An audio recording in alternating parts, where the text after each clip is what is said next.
Hello everyone and welcome back to the channel. This video is going to be about the narcissist manipulation tactic of the Hoover maneuver. And when it comes to a narcissistic Hoover, the term comes from the vacuum cleaner brand Hoover, as the narcissist is coming to suck you back in, to reel you back into their games. And once they've reeled you back into their games, they're going to treat you like dirt, and then they're going to discard you all over again. Narcissistic people come back to Hoover when they want something from you. And as much as a narcissist can hoover you while in the relationship with those intermittent reinforcements where they suddenly come along and play nice, where they breadcrumb you to give you the false hope that if you just hold on a little bit longer, all will be okay, only it never works out that way. Narcissistic people can come for the hoover once the relationship is over, because they tend to believe that they are superior. They tend to believe that you can't manage without them, that you'll just take them back. And if you don't take them back, they'll rewrite it in their mind of why there's something wrong with you. When the new supply, or when the narcissist isn't getting their needs met elsewhere, is when they're going to come back to you. When they see you doing better without them, is when they're going to come back to you, usually because they're envious of you. So they either want to take what you've now got or destroy what you've got, or they want to come back to you to punish the person they are with who's no longer working out for them. With a narcissist, a narcissistic parent will play siblings off against each other, and they will discard one sibling, and then when the other sibling isn't doing as the narcissistic parent pleases, they will come back to hoover the other sibling. Narcissistic partners will discard one partner for a new partner, and when the new supply is no longer working out, they'll go back to the old supply. Narcissistic friends will discard one friend while they idolize another friend, and then when that new friend is not working out and doing as they please, they will discard that new friend to hoover an old friend, or to idolize a new friend. It's a pattern of behavior within them. They just can't help themselves because it's who they are. Now, one of the first hoovers a narcissist might try is just contacting you out of the blue. So when it comes to a partner, they might message you and say, hey, have you still got that top of mine? Or have you still got that top I purchased for you, that top I brought for you? Or I'm going to our favourite place, it reminded me of you. I'm watching that movie we used to watch together. Oh, I'm listening to our song, it reminded me of you. Or I had a dream about you. Narcissistic parents might message their children and say, hi, I've been thinking about you, which seems like a normal thing to do. However, with a narcissist, there's a manipulative undertone to it. They're not thinking about you because they care about you. They're thinking about you because they want something from you. Or number two, they might get other people to message you for them. So if it's a narcissistic family member, they might get other family members to message you. They will be playing the victim with those other family members of how you'll no longer speak to them, how cruel you've been to them, how much they need you, to get other people to come and speak to you, to guilt trip you into speaking to the narcissist. Or if those other people have some idea of what the narcissistic person is like, the narcissist might act all apologetic to that person. So that other person then gets in touch with you saying, oh, well, you know what they're like. They didn't mean it. They love you really.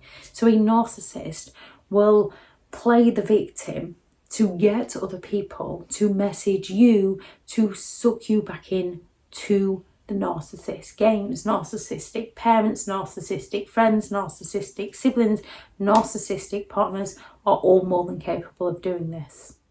Contacting you on important dates. Now, if you've lost touch with somebody that you care about, you might contact them on an important date, so you might not think anything about it.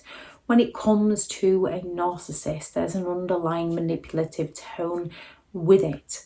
Narcissistic parents, friends, partners will reach out to you on your birthday just to send that happy birthday message. And this is when we have to take a step back and recognize just how many birthdays they ruined for us, they sabotaged for us, and how much more peaceful our birthdays are without them. People who didn't ruin life for you, didn't sabotage life for you, that you've just drifted apart from, that have messaged happy birthday as you would them, that's a part of life. With a narcissistic person, there's that pattern where they destroy you and then they try to lift you back up to take you down all over again. They might message you on the birth of a child with congratulations, and if it's a narcissistic parent, a narcissistic grandparent, this can pull on your heartstrings that maybe they are suddenly interested. Yet as soon as you let them back in, they show you why they're not interested. It's all a game to them. Or they might suddenly recognise the error of their ways. They might suddenly be also apologetic for the things that they've done, and they've suddenly seen the light and they will never treat you in that way again, and they've realised how much you mean to them. So you give them another chance. Yet with a narcissistic person, they're not genuinely sorry. They're just sorry they got caught. They're sorry they're no longer getting their own way. So as soon as you forgive them, as soon as you let them back into your life, they seek to punish you for making them apologise to you. Forgiveness is for you. Now, the first time you forgive someone, if they learn from the mistake of how they hurt you, then it was a mistake and they've learned, they were naive, they didn't know who you were as a person. If they repeat that mistake, that's who they are as a person, and that's the time when we need to safely distance ourselves from them. Suddenly showering you with gifts, sending you lots of gifts, part of the love bombing. When genuine people make a mistake, they can apologise and send a gift and try and make it up to the person in a non-manipulative way. Narcissistic people can often bombard you with gifts. The difference being with a narcissist, when they give you a gift, they expect eternal gratitude. And when they're not getting that, they will take that gift back away from you. So watch out for those that are showering you with gifts. Some narcissistic people will not give gifts at all. They don't see the point. They might give them in the beginning. They might give them when they feel like they need to hoover you back in, but in between there'll be absolutely nothing at all. They might come at you with those false promises of how they've seen the light, of how they're going to change for you, how they realise the error of their ways. They might come at you with how they want to move with you, they want to go on holiday with you, they want to get married to you, they want to have that baby with you, they want to help raise their grandchild, they want to look after their grandchild for you, they want to support you and be there for you. And more often than not, it's those false promises that they had in the beginning that they never delivered on. They found a way to blame you for why they didn't deliver on those things they once promised to you. And when you finally had enough and break free, and then they want you back, they come back with those false promises to give you that false hope so that you hang on to absolutely nothing, because once they've got you back, they don't deliver on them. They just find a way to blame you, to shame you, to criticise you, to judge you, to neglect you, to make you think that you're the one that's at fault, when in reality they made a promise, they broke a promise, that's on them, not you. 7, declaring underlying love. Again, part of realising the error of their ways. They've never met somebody like you before. They realise just how much you mean to them. They realise that they need to change and be a better person for you. And this almost pulls on your heartstrings when they say that they want to be a better person for you. This leads you to believe that you can help them become a better person and treat those around them better, but it never works out that way, because it's all a manipulation technique to pull you into that false sense of security. And once they've got you where they want you, they suddenly treat you like they don't care about you again. Or they can come along and pretend like nothing ever happened.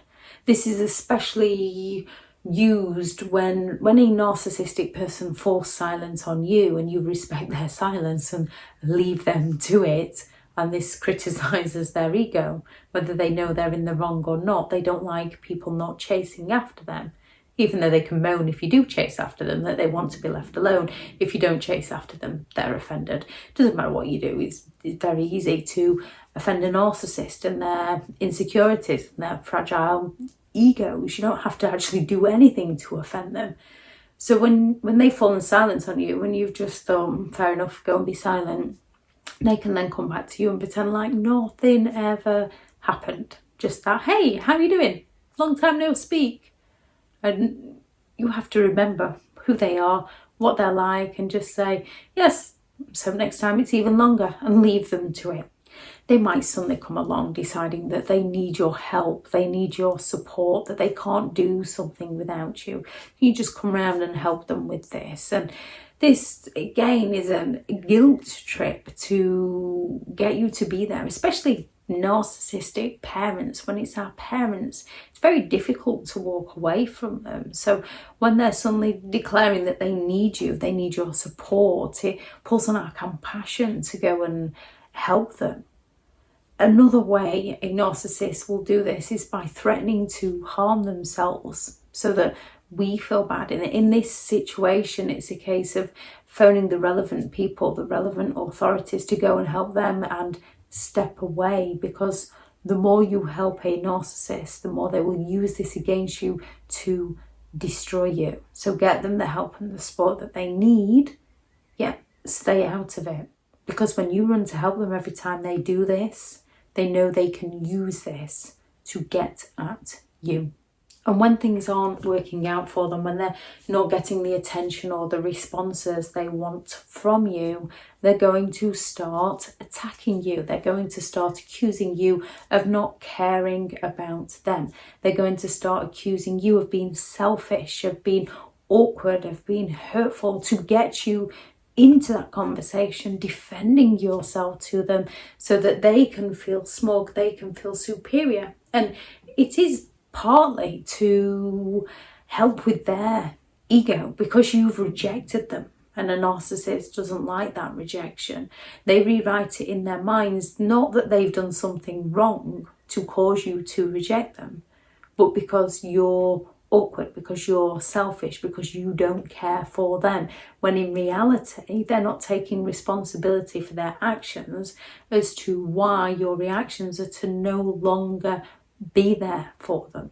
And when things really aren't going their way, they seek to punish you, and they hoover you in a negative way again by smearing your name, by discrediting your character, by ruining your reputation, to try and destroy you, to try and sabotage you, so that they can come along and be the hero to rescue you, to stop it all for you, to help you out, to be there to support you in your time of need. Some will do this in a very manipulative way, where they get their flying monkeys and enablers to do it, so you don't realise the narcissist has anything to do with it. Others do it simply to punish you for rejecting them. They're also looking for that attention. Narcissistic people prefer positive attention. However, if they're not going to get that from you, they will go all out to get that negative reaction from you. And when it comes to a smear campaign, the best thing you can do is remain silent and stay out of it. Gather any evidence you need for authorities and speak to the relevant people that you have to. However, when it comes to the narcissist, the friends, the family, people like that, stay out of it. The truth will out in its own time. The more you defend and explain yourself, more often than not, it usually plays straight into the narcissist's hands and the rumours that they've already said about you. So it's very difficult. It's human nature to want to defend ourselves and explain ourselves. However, when it comes to narcissistic people, this is one of the worst things we can do. If anyone has any Hoovers they noticed from a narcissistic person, please add those into the comments for those reading through.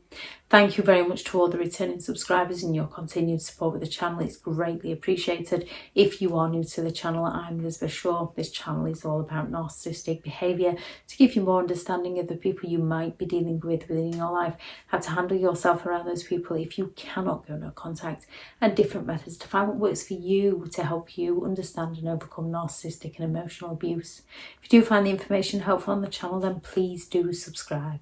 If you are looking for further help and support and understanding in overcoming narcissistic and emotional abuse, I do have several online guides available, and the teachable links are in the video description. If you're looking for someone to speak to, I have partnered with BetterHelp, and their sponsored link is also in the video description.